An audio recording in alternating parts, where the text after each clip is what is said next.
So hello and welcome to our September First Friday event, back from our summer holidays, hopefully everyone refreshed. And today we welcome Lucy Archer from RevPR with the hot topic about artificial intelligence and specifically considering can ChatGPT replace your PR team and other area of comms basically. So I shall swiftly pass over to Lucy and leave us in your capable hands for the next half hour and a bit, or however long you choose to exchange your knowledge with us, Lucy. Thank you. That was kind of you. You could have said waffle. So appreciate that. No, thank you. And yeah, welcome everybody. Thank you for joining us for this one. Just checking everyone can see the slide, the ChatGPT can it replace? Lovely. A spicy topic. I love this one. It's one of those themes, I think, where there is just so much to say, so little time. I think it's probably worth me saying now before we jump in. I've already warned Julie, I don't do big PowerPoint presentations. I will try to remember to move the slide along. I'm looking over here because it's on a different screen. But I could well forget, so someone nudge me if it doesn't ever move from here. There's hardly any information on them because I always find when I'm watching or listening, I find it really difficult to read what's on the slide and listen to what someone is saying as well. So I find it really distracting. So if you hear something interesting, I jot it down because there isn't going to be a slide deck to send you afterwards, I'm afraid. So second thing, if you keep seeing me look down, I'm timing myself so that Julie doesn't have a heart attack. So if I keep looking down, it's because I'm just checking that I'm not overrunning. So the headline question that probably brought everybody here was, something along the lines of this: can ChatGPT replace your PR team, bod person, the function within your business that deals with PR? Before I give you the answer, the suspense, it's worth saying that, ChatGPT has become, or the term ChatGPT, it's become synonymous with these large language model, call them LLM, generative text tools, but it's an eponym. I don't know if anyone knows what that is, but it's it's when a brand name becomes used as the generic term. So things like Hoover or Jacuzzi. And that's happened already with ChatGPT because there are loads of them that do similar things and have sort of similar features. There's like ChatSonic, Jasper, Bard. I think that was good. Bard that got off to a really rocky start, but I think they've sorted it out now. Writers then, so there are lots of different ones. So when we say ChatGPT, you know what we mean, but you might be using a different one. So yes, well done to the Marmite figures at OpenAI. That's the company that own it for, achieving that so quickly, really. Those Marmite figures being the likes of Elon Musk. Say no more, really, on that one. So back to the question at hand: can ChatGPT replace your PR team? The answer is, drumroll please, yes, it absolutely can. With a small caveat that it can if you want what you do to be, I nearly said crap, but let's go with like substandard and somewhat ineffective. So before everybody rolls their eyes, I'm like, yes, of course you'd say that. Wait for the punchline, because this is where a sort of nuanced rainbow, if you like, would burst into view, because it's not because it's ChatGPT that it would make your activity crap. It's because it can't operate in isolation. It can't operate without human eyes on it and brains directing it, to do things like sense check it and add context, to personalize it, to fact check, and inject your tone of voice to what it produces. What it can do, 100%, is to make your PR team or your PR function a lot more efficient, even more creative, and remove some mundane tasks from people's lives or from job roles. And obviously I will talk to you about how and why. In the background to all of this, look, I've already forgot to move a slide on.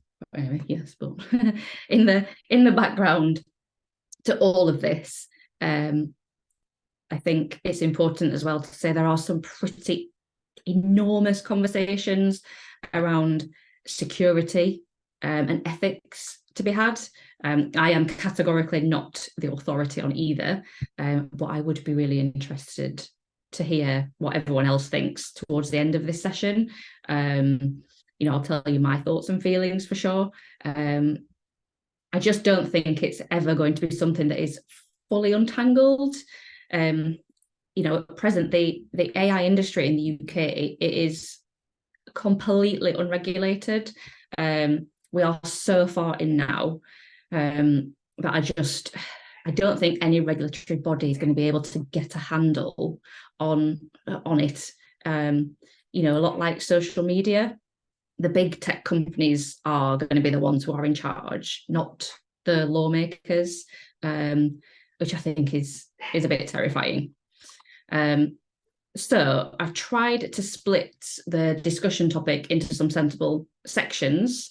The first one being the limitations of ChatGPT and others. I'll stop saying and others now that we've explained, but the limitations of. So probably the biggest, I think, and the most relevant to anyone in PR, or if you're thinking of using it for PR purposes, is that it stopped learning. Whether or not anyone is aware of that, I don't know, but it actually stopped learning in September 2021.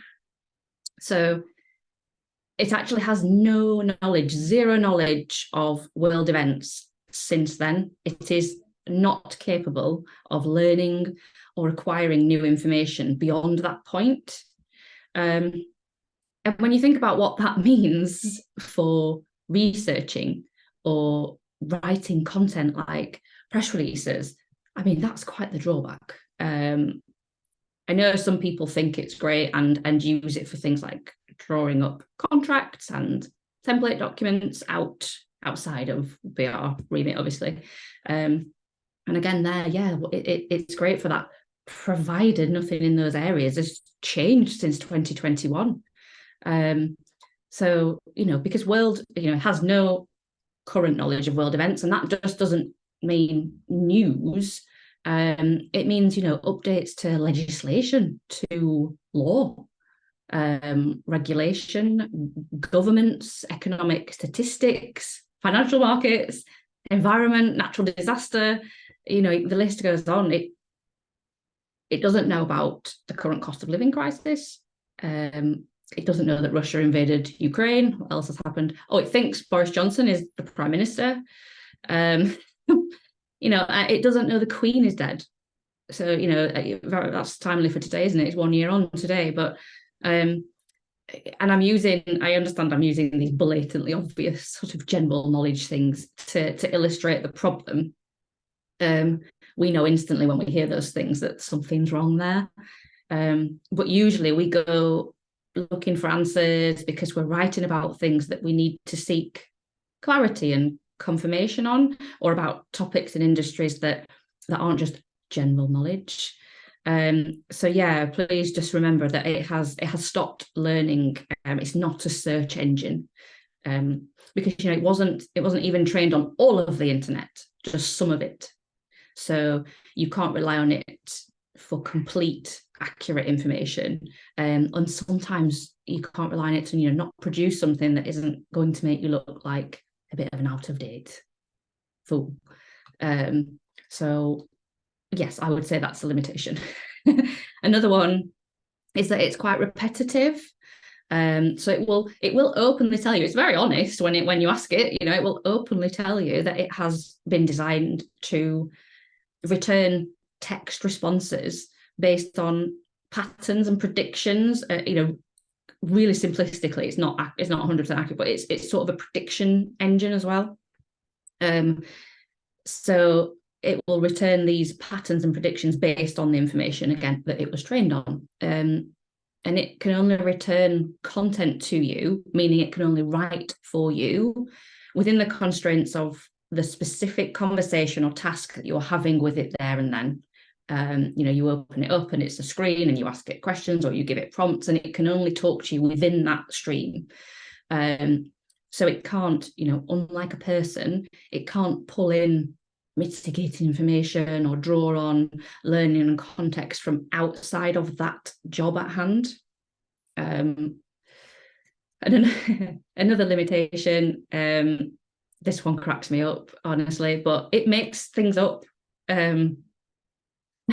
Just makes things up. The technical term that's been coined for this is that it hallucinates, which I love. I just love the thought of this. But there have been some corkers with real world consequences. So there's a good example. I think it was June, where two New York lawyers, it's one of the things I wrote down, but two New York lawyers, they were fined because they submitted a legal brief to court that they'd prepared using ChatGPT, and it turned out that it was full of fake citations that ChatGPT had made up to support its case. So yeah, it says it was found that the cases cited didn't exist and had bogus judicial decisions with bogus quotes and bogus internal citations. So this led a federal judge to look at sanctioning these lawyers for misleading the court. I don't know, in that context, that's not funny. It's just mind-boggling. So again, a serious potential limitation that it can just make things up. So I'm going to try and keep the others brief. There's a few listed here, but what I don't want to do is this to be a ChatGPT bashing session. So a few more of the big ones, or the ones that make a real impact from a PR perspective, being as how that's what we're discussing. It can be unethical and biased. It's hard to nutshell this one, but it generates responses based on the data that it was trained on, things on the internet, which obviously can include biased and wildly controversial content. I think we all know and understand that the internet is gender biased, for example. I'm kind of assuming we all know that, which is unfair. I only know it because of the world that I'm in with the media. And if you don't know what I'm talking about, that is a topic for maybe that's a topic for another discussion, Julie, but, I would look up Correct the Internet project, and just be prepared to get your mind blown about the gender bias that just has built up and exists naturally now on the internet. So it's really important, to critically evaluate and cross-reference the content that it generates because of this potential for bias. It does sometimes miss. Another one would be perhaps that it sometimes misses inappropriate content that it returns, because it does have a filter, but it's it's not infallible, and it doesn't possess emotion or empathy. It doesn't have a personality. It's a machine, and it is mimicking what it's been trained on. And I'm regularly talking until I'm blue in the face about public relations is all about appealing to humanity, appealing to emotions and people and feelings, and the real human element behind the brand and behind the stories. You've really got to, when you're creating content, speak to your audience authentically and with passion, and it's really hard for it to deliver that for you. So you only have to look at it in that light. When it seems obvious when you do, I suppose, that it can't replace real highly trained teams. Probably makes you wonder, how is it helping them at all if that's the case? Surely it's just creating more work for them to do with all this checking and evaluating and researching, because if that's what you used it for, you'd have to have a real person duplicating all of that work, so I would agree that it isn't helping anyone if that's how you try and use it. And that is actually where I and we, RevPR, draw the line. We don't think and we don't believe that in its current version or format, whatever the correct term would be, that it's capable of generating unique content from scratch that you then use to take out to the wider world as a representation of your brand on its own. My professional opinion is that it is not worth the risk when your brand reputation and the reputation of your people are at stake. We actually have a ChatGPT policy in place that makes that really clear. It's a gross misconduct offence for us. That's how seriously we take it, that it would be classed as gross misconduct if a member of our team used ChatGPT to create a press release, for example, because that's how seriously really we take the implications of what could happen if things were to go awry. But our policy does detail the way in which the team can use it to brilliant effect, which really does lead on to some good uses and some valuable things that you can use it for from a PR perspective. So it's not all bad news. Some of it is good, and there are some great things you can do with it. So don't I'm not here to make it the villain. It is great for things like generating ideas for headlines or headings within a piece. You can literally type into it and say, oh, please come up with a funny or a catchy or a rhyming or something that has a pun in it for a press release about a swimming school or a cleaning company. Because often you've spent ages writing and crafting a really well executed piece of writing, and then you've got to pepper it with headlines and a catchy title to break it up. My brain can be done at that point. So here's the point, that then instead of spending ages, which could really be seen as wasting time, desperately trying to squeeze some last drop of creativity out, you could ask ChatGPT for help, because even if you don't use what it suggests, it can normally get you close enough to something where you go, I know what I'm going to do now. I've had this little moment of inspiration, because it can just continually throw ideas at you. And that the key sort of thing in all there is that it's the time that it will save you, because instead of spending half an hour bashing your head on the desk, desperately trying to come up with this thing, it'll just regurgitate whatever to you until you find one. Oh, perfect. Takes 5 minutes. And my time is far more valuable doing something that is not trying to create a headline. Another good thing that it is excellent at doing is creating a unique version of your content. So I need to explain this one so that it's clear, but what I mean is taking something that you or your team have written, a real person has crafted with all the intelligence and brand knowledge and personality, research and fact checking that we've covered, and from that, creating an alternative / unique version. And that would literally mean, copying your text and pasting it in and giving ChatGPT a prompt to create a new version using that information only. You might think, what for? But most publications these days, they want a unique version of a piece of content, whether it's a press release or whatever, for SEO, playing the algorithms. So that goes for the media, but also things like franchise portals. All listings shouldn't be identical, but it takes time to create a number of versions. And that time, whether it's your own, especially if it's your own really, or if it's your PR team, could be much better spent elsewhere. So this is what I mean. You can see where ChatGPT as a tool can help to make your team more efficient, so that you or they can commit valuable resource to valuable tasks, like writing the important meaty stuff, and turn a lot of the administrative and the repetitive tasks over to the tool.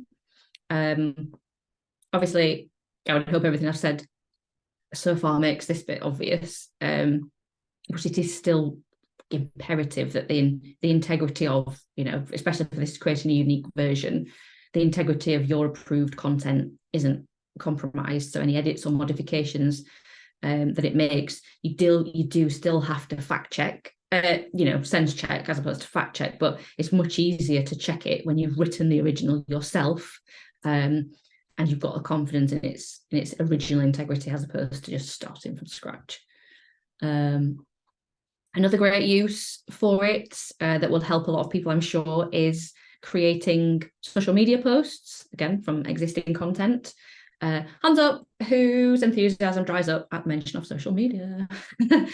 a really great way to save time and get something useful is to plug some more of your content, your lovely human-generated press releases and expert guides and thought leadership pieces, and then prompt ChatGPT to create you however many social media posts from that, suitable for whatever platform. You tell it what platform to create them for, and it will know and understand how to structure them, what the word count should be, etc. And it can keep you going for many a month.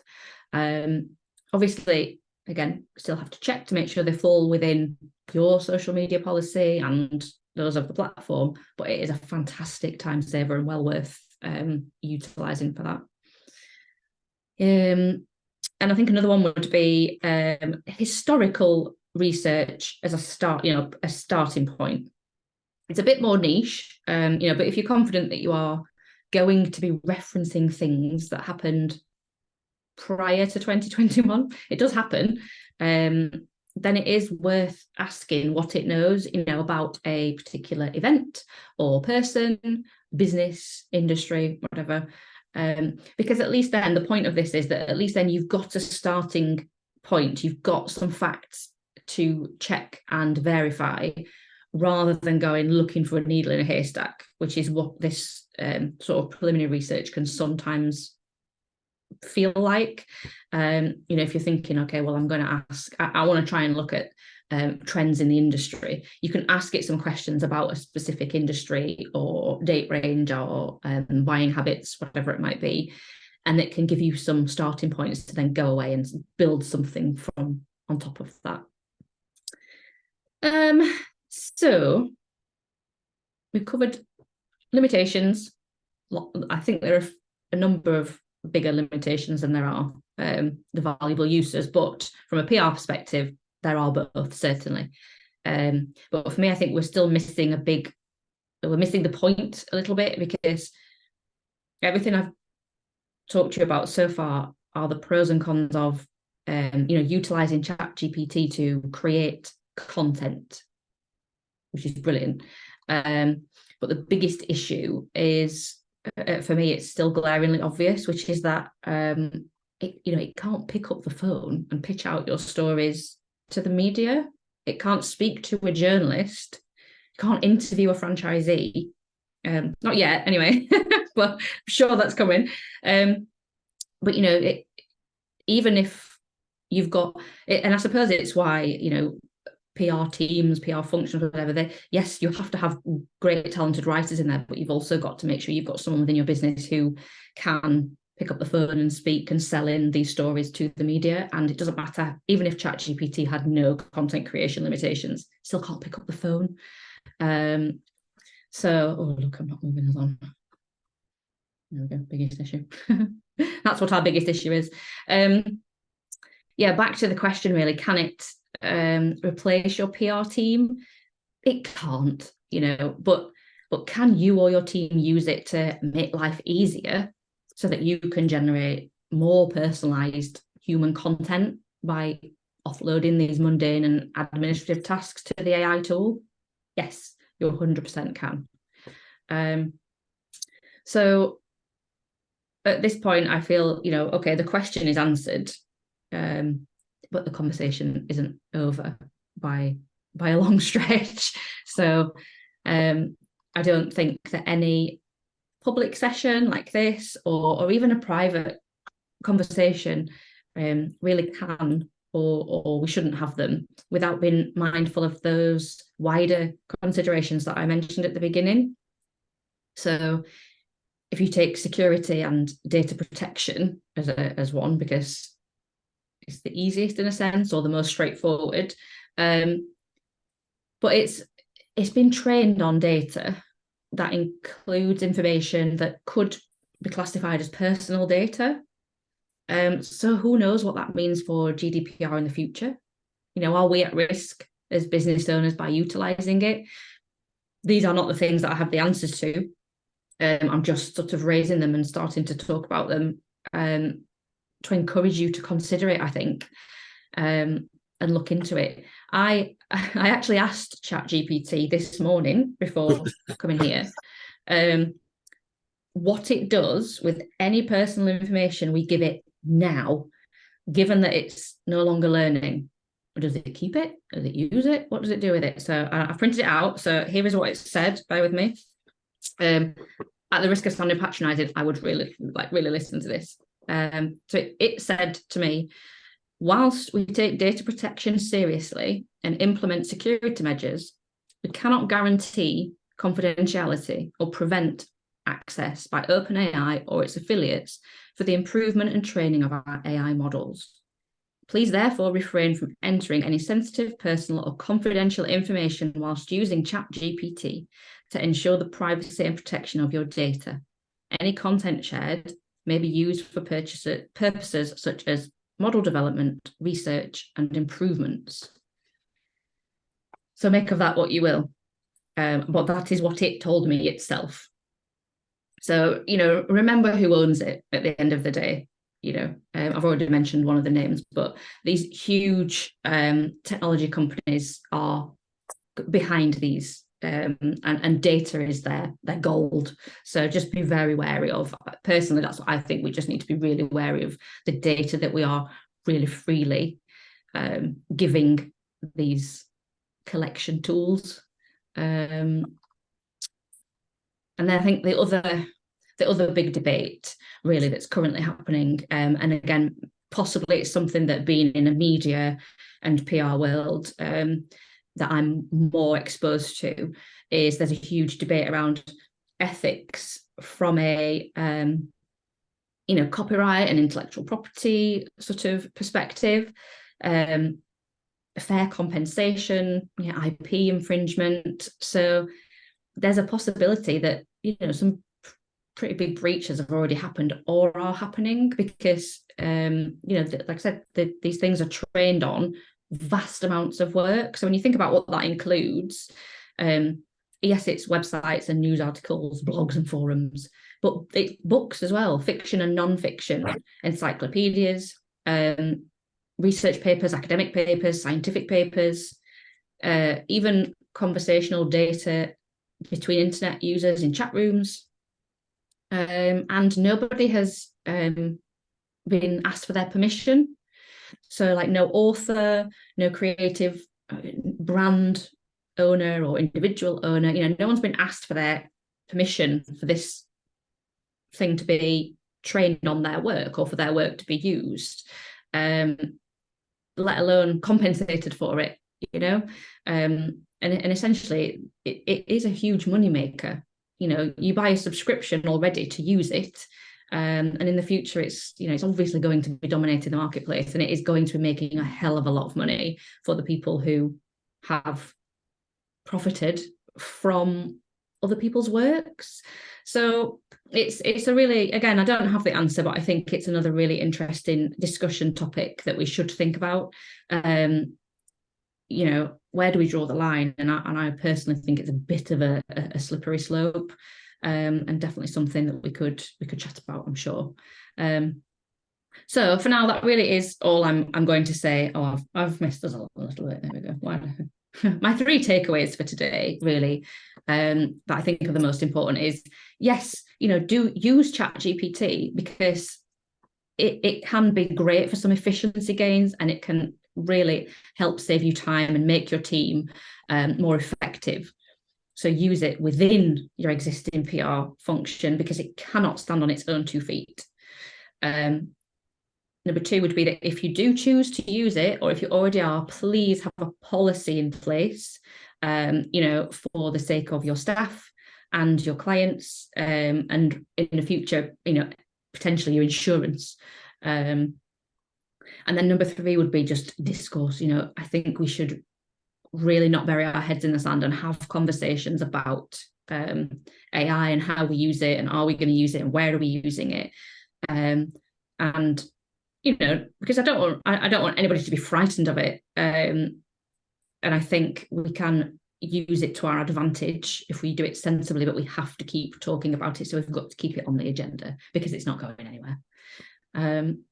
So yes, that is it. I will stop talking now. Oh, look at that, I'm almost 30 minutes to the dot, so thank you very much for listening to me, and I hope you found that interesting and or useful, and I'll hand back over to Julie. Thank you. Thanks, Lucy. That was really, really interesting. And well, I've got the first question actually, and it was in relation to, I didn't know that ChatGPT had stopped learning in 2021. Is it just ChatGPT, or is it all AI kind of systems platforms? Yeah, the majority of them have a cut-off point, which is there or thereabouts. Right. Okay. No, I didn't know that. That was amazing. And I suppose my next question, in terms of for the people on the call today, is a bit of a show of hands, is who's actively using ChatGPT AI platforms on a kind of regular basis, day to day, within their work business? Yeah. Okay. And of the people who are actively using, presumably you're actively using it because you're finding it beneficial to you and to your business. Has anyone got would anyone like to share any thoughts with us in terms of what they've found it really useful for, or any like issues, problems that they've encountered using it? I would just say, I'd just back up everything that Lucy said about how she uses it sort of as like a second opinion almost, and just getting that different wording and, finding different words and stuff. I kind of use a thesaurus and stuff in the same way, and I just see ChatGPT as an extension of that, really. So I agree with everything Lucy said, and that's how we use it. And sometimes it goes off on a red herring. It doesn't do everything. It's just another way to look at your data, how you've written something, really, and I think that's really useful. But other than that, yeah, I'm with Lucy all the way on it. You've got to be just careful, haven't you? Right. Thanks, Laura. I think sorry, I keep losing my volume. I think if you're looking for something generic, I think it's ChatGPT is useful, but I can't see it ever replacing PR, because PR has to be unique. It has to be interesting and crafted, as opposed to homogenized to grab the attention. I mean, from my point of view, look, all these editors are going to be getting all these press releases in, and it won't be difficult for them to spot which stuff's been generated by ChatGPT. And I think for fear of their reputation, I don't think it will be published. So will it replace a PR function? I don't believe it will, because I think the human element is what PR is all about, and that's what's going to get you the traction about telling the story. But use it, we use it generically, and typical example will be where if a client says, look, we need you to recruit us an international franchise manager, for example, first thing we ask is, well, look, can I have a job spec? Well, we don't have one. Can you do one for us, if you like? And okay, if we've recruited for it before, we can share. But where I have used ChatGPT to build the job spec, it's been a much harder search than it has been where the client has generated the job spec themselves. And again, that's just from my personal experience. But yeah, we've used it for stuff that's very suitably generic. You could use it from a legal point of view. You might say, look, I need to get a non-disclosure agreement or a confidentiality agreement before I send, and okay, some lawyers will argue against that. But if it's basic and it's stuff that doesn't need to be too specific, then I guess you could use it for that purpose. But yeah, I don't think it'll ever replace PR for sure. And I do believe, going on from that, I totally agree with that too. The personal volume again. the ability to be human and is a real opportunity now, and that's where you need your real PR people. To be human, you will stand out, and it's a really strong to have that personality and a character about your business, and you can only do that with human words, really, and being a human. Lucy, I had an interesting experience using AI on Monday. To be honest, I don't use it on a regular basis, but so first of all, I was putting a post on LinkedIn, which was about this event, and it offered me the opportunity to use AI to use it. So I did, and I just put in what I drafted, and it recreated it, and I thought, sounds okay to me. So I used it, and I put on the post that I'd used it, and I thought, I'm on a roll here. So then I was working on a piece of work. It was a brochure copy for a company based in the Middle East, and specifically Saudi Arabia. And I thought, I'll give this a go as well. So I ran some of the copy through, it was actually just using the LinkedIn kind of AI thing. And what it came back with was, first of all, didn't make a great deal of sense because it moved stuff around and I was confused reading it. But the actual tone of voice, specifically because this was going to be used in the Middle East and the audience was, potentially people outside of Saudi, but had to be suitable for use, within the kingdom of Saudi Arabia. And I just read it and I just thought, I can't use it because I just couldn't trust that this document, which was 4 pages in essence, was going to have anything in it that slipped my eye. So I went back to the original format that I'd written myself because hopefully, I could have faith in it. But it was really an interesting experience for me to go, yeah, that's good. I really like that. And then suddenly that's not going to work. That's not suitable. That just doesn't have the right tone and connection. I think that's part of the danger of it almost, that it's exciting. You ask it something or you tell it something and then it suddenly just starts typing back at you and you think, wow, this is amazing, and it's generated 1,000 words and that would have taken me forever.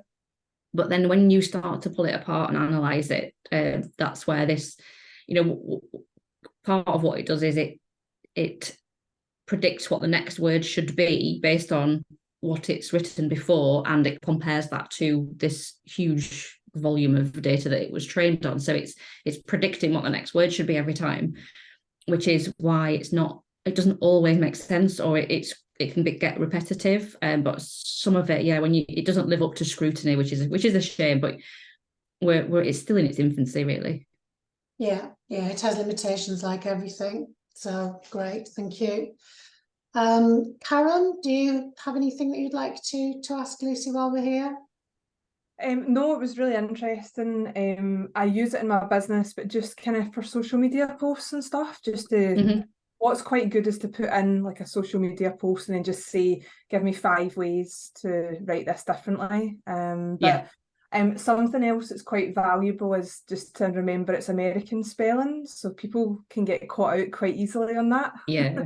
You'll have to tell it if you want it to return an English spelling. Yeah. Well, I did say once, put it in English, and they actually, in British English, but they actually wrote it like a Londoner, they were in it and using it, and I was that. Yeah, I said British, not Cockney rhyming slang. Yeah, totally. So yeah, I do like it. I do think it's the future, definitely. But I think it needs to be in balance with humans. Yeah, agreed. And interesting, Simon, I think you maybe raised the point before about publications being able to spot when things are written by ChatGPT. There are tools out there that are used already because universities have been having a real issue where students are just writing their dissertations with ChatGPT while they're out having the time of their lives. There are now scanners which you can access really easily anyway. So you can run a piece of text through ChatGPT and it will tell you whether or not it's been created. You can run a piece of text through the tool and it will tell you whether it's been generated by AI or not. So schools use that now, universities use it. The publications which take submissions, publishing houses which invite authors or new authors to submit manuscripts and things, they run it through because they won't accept anything that's been written by AI. So that is definitely being clamped down on. Right, thank you. Chris, do you have any thoughts, comments, examples, experiences? I was quite amused when I received an email reply from somebody recently, and I'll just keep it anonymous, but they had cut and paste the answer from ChatGPT.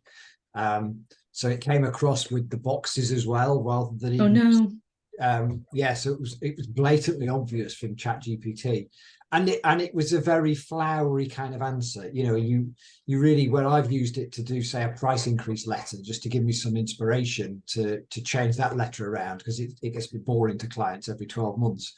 The you know, it tends to use what I think is quite an Americanized style of language, and some overuse of adjectives. So I think you need to be very careful how you use that raw content. It has to have a human to edit it. As Lucy said, it can be, you know, it can help if you've got writer's block, I guess. If you've got a blank page in front of you, you don't know where to start. But I think you then have to turn it into your own, personalize it. Yeah, right. Aaron, can you give us an insight from the bank's point of view in terms of, because obviously Lucy's talked about having policies and procedures in place, you know, for the use of ChatGPT by staff, etc. Crikey, from the bank's point of view, it's way above my pay grade. So, but I'll give it a personal kind of, I suppose, like note on it was actually, like, I found it really interesting. So thanks, Lucy. There was loads of stuff I had no idea about ChatGPT. I didn't know it stopped learning in 2021, which is quite a key factor. Give that one quiet, don't they? you hear from a lot of people that you kind of think it's the next big thing. I don't really understand how it could be the next big thing if it's not been learning for the last 2 years. But it's interesting. But also some of the other bits that you touched on around, obviously I know you said it's for a separate session around correct the internet. I did Google it, and yes, it blew my mind just reading the first couple of lines. I could see why it's a separate session. Yeah, definitely. So no, I just want to say thank you for obviously the information from the bank's perspective. I have no idea in terms of obviously what they think, and obviously we've got a lot of policies and procedures in place that we have to follow, be it in the industry and the sector that we're in. Right, thank you. And what does it cost? Chat. Oh, it's not. Yeah, it's not very expensive. You'd pay something in the region of, I think, £25 a month, something like that, to be able to access it. So when they originally launched it, it was free, obviously, to get as many people to use it as possible. And then it got so you could just access it anytime for free. And then it got to a point where you would try and access it, and it was like, I'm sorry, I'm too busy right now. Check back later. Blah, blah, blah. And then they introduced that, but you can buy a subscription, which means you get access anytime. You'll always be put to the front of the queue. So then millions of people have bought a subscription to it, so you can access it without having to just play the lucky roll of the dice as to whether you get in or not. Yeah. But, you know, if people become reliant on it, it's the same with anything, isn't it? IT, technology, whatever, when it's seeded, you become reliant on it, and then the price increase can happen, and there's almost nothing you can do about it. Yeah, and well, 1 million people at £25 a month or whatever it is, Lucy, that's not a bad. It's not bad, is it? Yeah, and it's not a bad beginning.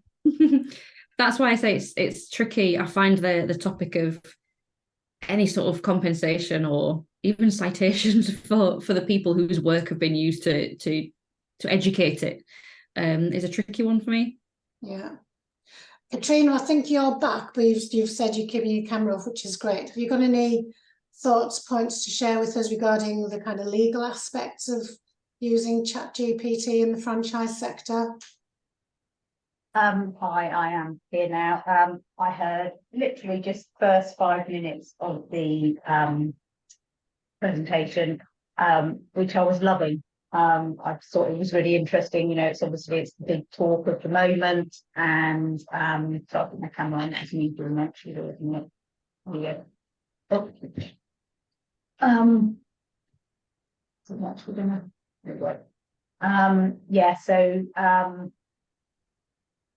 so I think we covered just in that first little bit that I heard some really great things that I haven't heard before. I personally don't use it because I think the one thing I did hear, I can't remember where it was in the whole thing, but was Julie was saying that she tried to use it to do the invitation, and it just, the tone just doesn't seem right and all that sort of thing. So opted not to use it. And I think that is kind of how I feel, and that for the moment, the amount of stuff that I do, I feel just more confident and trusting in writing it myself and whatever I'm doing.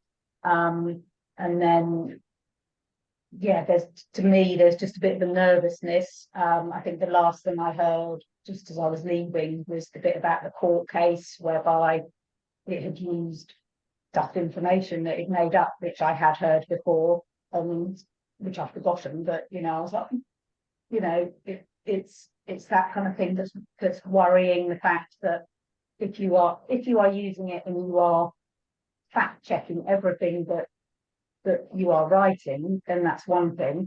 But if you're not, and you're just kind of thinking, oh yeah, this is all lovely, then you really are opening yourself up to all kinds of problems. It came up yesterday in the Power Hour, BFA Power Hour, and I think it was Natalia that mentioned it about it, could you use it to write franchise agreements? No, was her answer, and would be exactly my answer as well, because yes, it would give you a franchise agreement, but would it do what you need it to do to protect your brand? No, it wouldn't, because it just wouldn't have that detail in it. And again, using it to write legal documents, unless you are absolutely fact checking them as a lawyer to make sure everything is right, it's a really dangerous territory to be in, to as an individual person who doesn't understand the documents, to think that you can use it for something like that. And I suppose the example of that is people that do it use franchise agreements that they've got off the shelf or borrowed from a friend or someone like that. It's exactly the same thing. It just doesn't do what it's supposed to do. I suspect in years to come, things might be a bit different, but for the moment, I think it's very exciting. But I have a hesitancy about it. But again, I don't know if I'm repeating stuff you already said, Lucy, or what. I don't know. Typically, I wouldn't actually. Is it an allowable defence in a litigation for misrepresentation to say that the document was originated, or any disclosures were originated by ChatGPT? Is that an acceptable defence for somebody who's trying to? It wouldn't, if it was me being said that to me, I wouldn't see that as an acceptable defence, because that's just, in years to come it might be, but as it is at the minute, no, because ultimately I can't imagine it would be. Yeah, because the franchisor shouldn't be, on a misrep case. Ultimately, it's the franchisor is making lots of statements, and if those statements are made by ChatGPT, then that is the stupidity of the franchisor for doing that. It'd be really mad for the franchisor to be putting out there all that information in their prospectus that they haven't fact checked, and that they've just got it from GPT, and it wasn't actually their own facts that they were putting in there. You could turn that on its head, though, and again, just you could argue that if something is, no, don't worry about it. I've lost the thread. What I was going to say is, you could, if somebody accuses, say for example, if somebody accuses your franchise agreement of being completely unique and not what's expected in the industry, if somebody says, well, I use ChatGPT to draw it up, you're basically, that's what you're doing. You're drawing that agreement up using the information that's available out there in the marketplace, which you would then assume is part of the course and acceptable. But I think that would have to go back, Simon, to the point where it's, you have to, it's your responsibility, or it's the user's responsibility to understand the limitations around ChatGPT, because it's not the same as saying, I'll look on the internet for something. It's not better or worse, but it wasn't, it doesn't have, we know when we look into it that it doesn't have current information, and it's also not even, it doesn't have all of the information, so it can't give you, it hasn't had a bird's eye view umbrella of everything that's gone on. It's just got a segment of it that it can tell you everything it knows about that particular bit of it. So something really crucial could have been omitted from its training data. Yeah, no, I get that. I think it's got its uses. As I said, we have used it. If I was looking to do something unique and non-generic, then obviously it's not something I'd rely on. But if you're a new business starting up and you want to build your content on your website, it's a great facility, isn't it? Some of the top 5 advantages of using a recruitment consultant, for example, they'll give it to you as a bullet point, and you can start building around that, can't you? Yeah, definitely. So I think it has got its uses for sure. I don't think it's going to revolutionise franchising in the way that a lot of people are thinking about either, where franchising has to be that very personal one-to-one relationship. I think AI is useful, but if you're, and ChatGPT is just one element of that, but I'm undecided about whether it's going to revolutionise the relationships that we see within the franchise industry. No, it goes against the grain. I think, to be honest, Simon, if people could use the use of ChatGPT as a defence in a court case involving litigation, then they could also probably start to use incompetence as the defence as well. And whilst none of us would want to be in that bracket of proclaiming defence of incompetence, there's probably, some degree, if you use it in that way, then incompetence would be part of it anyway, in my view.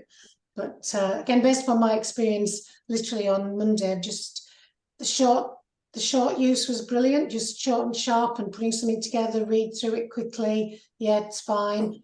But then trying to do a long piece of work, it didn't look right, didn't feel right, but actually to go through and sense check it to the degree that I would have needed to do so, was just going to take too much time. So I might as well just go back to the document I've written anyway. Mm-hmm. So brilliant, thank you. Any final questions before we call a halt on today's proceedings? Goes to me to thank Lucy for the time. You're very welcome. Has been a really interesting session. I mean, I know so within 5 minutes I was like, God, there's so much stuff here that I didn't know, and I suppose to some degree not the stuff that I thought we were going to talk about. So yeah, it's been really, really useful. Thank you very much, and we'll certainly pick up in terms of future events with the ideas. And just finally to say that our next session, which is actually in November, because we're missing in October because of the franchise exhibition, is Rachel Ray. And as some of you, may be aware, Rachel Ray was the founder, developer of Brighton Beautiful, and has now gone on to being involved in a variety of different franchise brands, and based upon her experience of building and ultimately selling the Brighton Beautiful business, she's coming to talk to us and share her views and ideas of how to build the capital value of your franchise, basically. So as always, I'm sure there'll be some really interesting points, and Rachel's a very good speaker and very creative. So we'd love to see you all at the next event, which is Friday the 3rd of November. And again, in the meantime, just to finally thank everyone for attending. If anyone's got any ideas for future events, then please feel free to drop me a line, connect on LinkedIn, send an email, thoughts, whatever, and we'll try and get things scheduled for either the December event or beginning of 2024, which is a bit frightening to say, but thanks for coming, and enjoy your weekend. Thanks ever so much. Take care. Bye. Cheers. Bye-bye. Bye.